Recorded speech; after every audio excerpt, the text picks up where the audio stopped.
One of the most important skills we can have in this digital media class is combining audio and video techniques. Hey, what do you know? That's what we do. So today we're going to take a look at what's called dual system recording, dual system audio. Essentially, we've got a camera that's recording audio and video, and then we've got a separate device recording just the audio. The number one most important thing about that other device really is proximity to the source that's being recorded. So when you see those sound operators holding a boom mic up on a long pole that kind of reaches out over the frame, they're trying to get it close to the subjects, and that way you're not going to get a lot of background noise. So like I have background noise in this particular room, well, if I get a microphone right on my lapel, that's going to minimize the sound coming out of the air ducts over my shoulder. I've got a couple files for us to practice with. One of them is called mono-000.wav. That's a full quality audio file. It was not recorded December 22nd, 2008.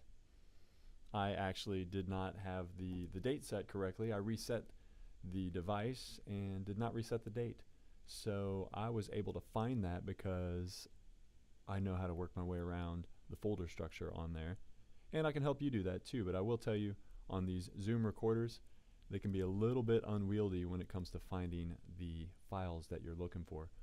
The other device, the other file that we have is a video file from the camera recorded today. And I know those two synchronize together.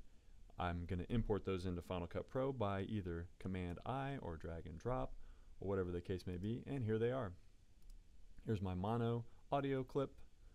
That means it's not a stereo channel, it's just one audio channel. And then here's my video clip, which has both of them. You'll notice the things that I did in this particular recording was I clapped my hands together. If I play this a little bit here, I got them both recording, and you'll see I clap my hands together. So that's a poor man's version of a slate. You've seen professional videos and they have the fancy little time code slates and they slap them together and the director says this is take one, scene one, and then everybody works together and the devices are all synchronized with expensive time code equipment. Well, we don't have that. We have our hands.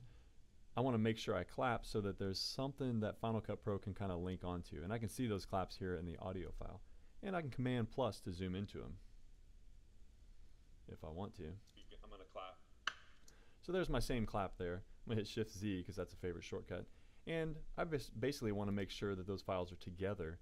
And perhaps if this is a longer project, I will have made really specific use of a clipboard and a piece of paper where I could write those down and I knew which file goes with which particular video file goes with which audio file. Now, this is the whole essence of what we're doing here. Syncing these two together is as simple as selecting both of them, right-clicking, and choosing Synchronize Clips. So I could Command-click to select both of them. I could Shift-click to select both of them. Doesn't matter. Now I'm going to take a look at these. I'm going to use audio for synchronization. That means it's going to line up the audio from both tracks. This one works really well because the camera was only about 6 or 7 feet away from the audio device. So they're basically picking up the same thing. The audio device just sounds better. I'm going to go ahead and keep this checked. And what that means is anything that's recorded on an audio video clip is going to be disabled. The audio is. That means I'm not going to have to worry about turning it off myself. That's kind of a handy feature that we've got going on. If I want to give it a better name, I can, but I'm going to leave it like this just for now because it's got the word synchronized in it. And I'm going to click OK. That takes just a second, and then I'm presented with a new clip that has an icon next to it that lets me know I've got a synchronized clip. Now I'm going to go ahead and put that in the timeline. I just hit the E key. I'm going to delete that. And you'll notice right here there's silence at the beginning of this video clip. That's because the video camera started recording before I turned on the audio. So let's see what that looks like. This is me talking on camera, and then I'm about to push the record button. There I did. I started up the device. When you press play, then the record light goes solid. So there it is. It's playing now. I can check that I clapped.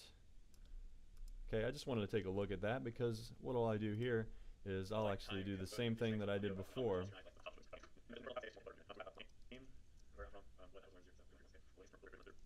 Learn this year, so look at my 3 points. Okay, we'll look into the camera. Everything's rolling. There's the director. We got plenty of handles.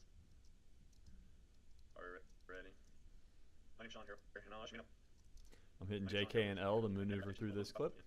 All aspects of digital media technology, and I'm really looking forward to growing this program in this new Missouri Innovation Campus. And O marks an out point, JK and L. F makes a favorite. I can later, once I get all my favorites together, I can just sort it down to that. E puts it at the end of the timeline. Incidentally, I can change the way I view the timeline by clicking on this button right here, just like you can on importing footage.